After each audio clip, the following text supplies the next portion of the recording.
ब्राह्मण ग्रंथ से संबंधित है, जिस पर हम बात करेंगे। और इसमें बता चुका हूँ कि वेद हमारे यहाँ सबसे पहला जो किसी साहित्य स्रोत की जानकारी मिलती है या किसी ग्रंथ की बात करता हूँ तो वो है हमारा वेद। वेद विद धातुओं से बना हुआ है, यानी यह शब्द जो है विद का मतलब होता है जानना, और जानने का मतलब किससे? हम पुस्तकों के माध्यम से, लिखित साहित्यिक स्रोत के माध्यम से। तो वेद के बारे में आज हम चर्चा करेंगे। तो वेद के जो संकलन करता है वो महर्षि कृष्ण द्वैपायन को माना जाता है। और हमारे यहाँ 4 प्रकार की वेद है, जिसमें सबसे प्राचीन वेद के रूप में हम ऋग्वेद को अध्ययन करते हैं। तो 4 वेद में पहला जो वेद है वो ऋग्वेद है, दूसरा यजुर्वेद, तीसरा सामवेद, और जो सबसे अंतिम होती है अथर्ववेद, जिसको हम श्रेष्ठ या ब्रह्मवेद के भी नाम से जानते हैं। हम ऋग्वेद, यजुर्वेद और सामवेद को त्रैवेद के नाम से भी जानते हैं, और इन चारों वेदों को हम संहिता के भी नाम से इसे हम अध्ययन करते हैं। तो सबसे पहले आइए आज हम चर्चा पहले करें ऋग्वेद का। ऋग्वेद का जो काल रहा था, जो सेशन माना जाता है, वो आप देखेंगे कि इसका काल 1500 BC से 1000 BC के टाइम में इसको माना जाता है। और ये इस समय ऋग्वेद की रचना हुई थी। इसमें सबसे पहले जानना है कि ऋग्वेद जो है हमारा वो प्राचीनतम वेद है, और हिंदू धर्म का सबसे प्राचीनतम ग्रंथ के रूप में हम इसको मानते हैं। इस वेद के अंतर्गत में ईश्वर की महिमा अर्थात देवताओं की स्तुति का वर्णन किया गया है इस वेद के अंतर्गत में। और पूरे ऋग्वेद को हम 10 मंडल में बांटते हैं, और 1028 सूक्त हैं, और टोटल मंत्रों की जो संख्या है वो 10,580 है। इसके जो पुरोहित हुए, इसके जो मंत्रों का उल्लेख करने वाले हुए, जो हम तक पहुंचाने वाले हैं, जिनको हम पुरोहित के रूप में अध्ययन करते हैं, इनके पुरोहित को होत्री या होता भी कहा जाता है। सबसे ऋग्वेद का जो सबसे प्राचीनतम वेद मंडल माना जाता है वो 2 से 7 तक है, और इसे गोत्र मंडल भी हम कहते हैं।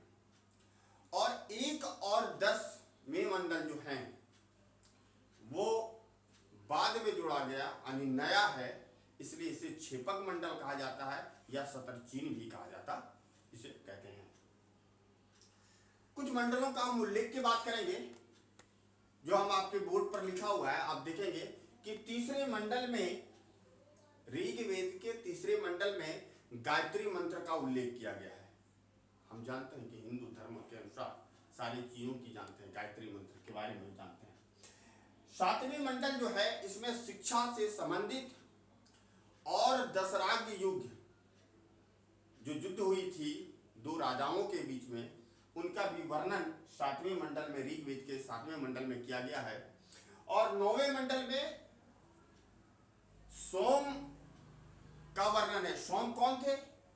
ऋग्वेद में इसे वनस्पति का देवता के रूप में हम इसका उल्लेख करेंगे जब हम इनकी ऋग्वेद से संबंधित आर्थिक जीवन, सामाजिक जीवन की चर्चा करेंगे, तो हम उस समय इसकी चर्चा करेंगे। लेकिन आपको अभी जानना है कि 9वें मंडल में सोम देवता का उल्लेख किया गया है, और ऋग्वेद के 10वें मंडल में जो 4 वर्णों का उदय हुआ, हमारी जो सनातनी धर्म के अनुसार करते हैं, हिंदू धर्म के अनुसार करते हैं, जाति की बंटवारा की बात करते हैं, उस समय 4 वर्णों का उल्लेख है। और इसमें 4 वर्ण के रूप में ब्राह्मण, क्षत्रिय, वैश्य और शूद्र की बात करेंगे। ये 4 वर्णों का जो उल्लेख है वो ऋग्वेद के 10वें मंडल में है। और इसमें सबसे बड़ी बात मैं बता दूं कि इस मंडल में मृत्यु सूक्त है, मृत्यु सूक्त है, और इसमें यह दिखाया गया है कि जो विधवा हो जाती है, जिनके पति मर जाते हैं, विधवा का विलाप का वर्णन इसमें 10वें मंडल में किया गया है। अब हम कुछ मंडल हैं और उनके कुछ रचयिता के बारे में विचार का कि किस मंडल यानी कौन सी मंडल की रचना किस कौन से ऋषि किए थे। मैं इसमें आपके बोर्ड पर लिखा हुआ है।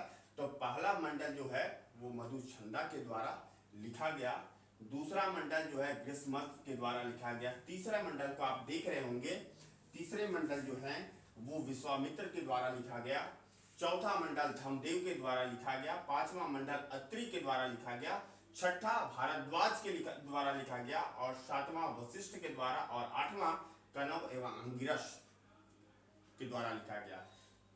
जो बच्चे एग्जाम के लिए हैं वो इस सारे टॉपिक एग्जाम के दृष्टिकोण से जो महत्वपूर्ण है, जो आए दिन आते हैं, उसी पर हम सारी चर्चा कर रहे हैं। अब हम अजुर्वेद की बात करता हूं तो अजुर्वेद का अर्थ होता है यज्ञ। यज्ञ का मतलब आज देखते हैं हम लोग बहुत घरों में या गांव घरों में जो ग्रामीण क्षेत्र होते हैं वहाँ किसी भी चीज की शांति के लिए यज्ञ किया जाता है, पूजा पाठ किया जाता है।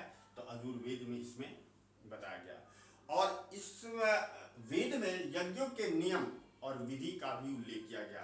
यानी पूजा पाठ का विधि होता है और उसकी जो नियम होते हैं इसमें उल्लेख किया गया है।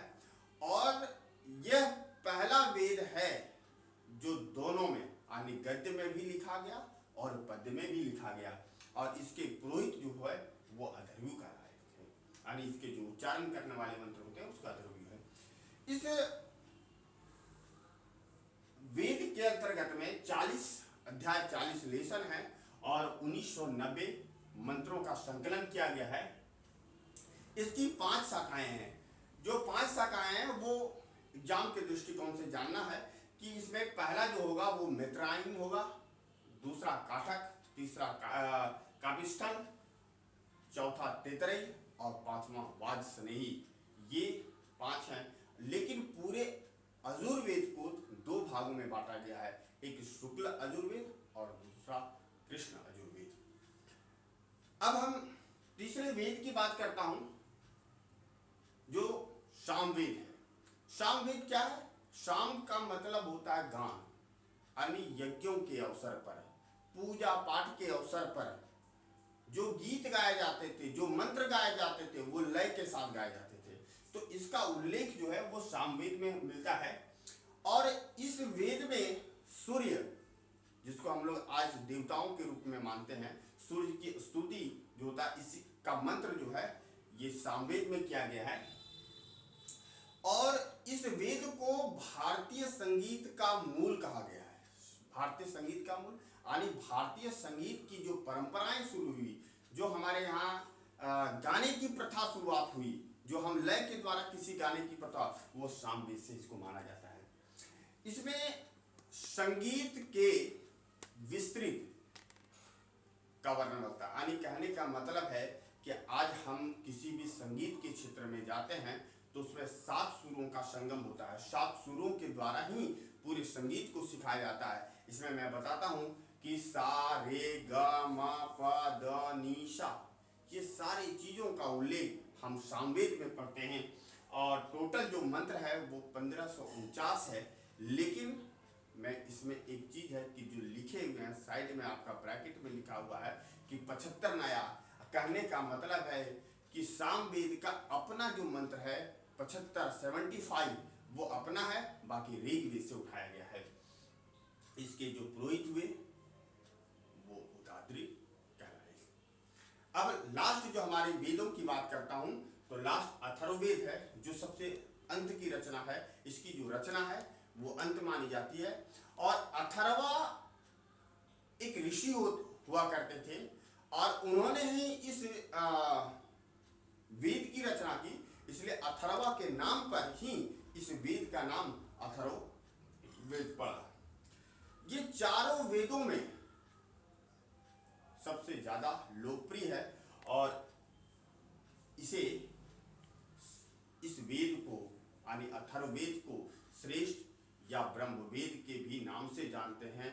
और इसमें टोटल जो है 20 लेसन यानी अध्याय हैं, 731 सूक्त हैं और 6000 मंत्र हैं। और इसके जो पुरोहित हुए, इसके जो उच्चारण करने वाले हुए, इसके ब्रह्म ब्रह्मा को बोला जाता है।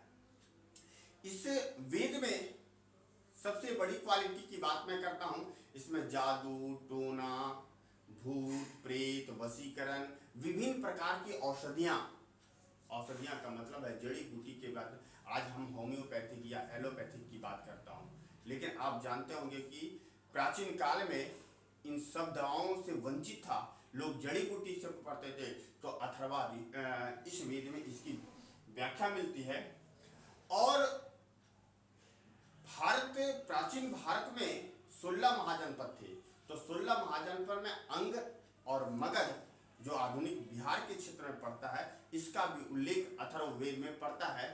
और इसमें परीक्षित एक राजा हुआ करते थे, उसमें कुरुओं के राजा को, परीक्षित को कुरुओं का राजा कहा गया। और सभा और समिति जो दो राजनीतिक तौर पर, जिसको आधुनिक हम लोग लोकसभा और राज्यसभा के रूप में करते हैं, तो सभा और समिति प्रजापति की 2 पुत्रियां इस वेद में कहा गया है। और ये सारी चीज़ों की जो है हम वेदों के बारे में चर्चा किए। Next time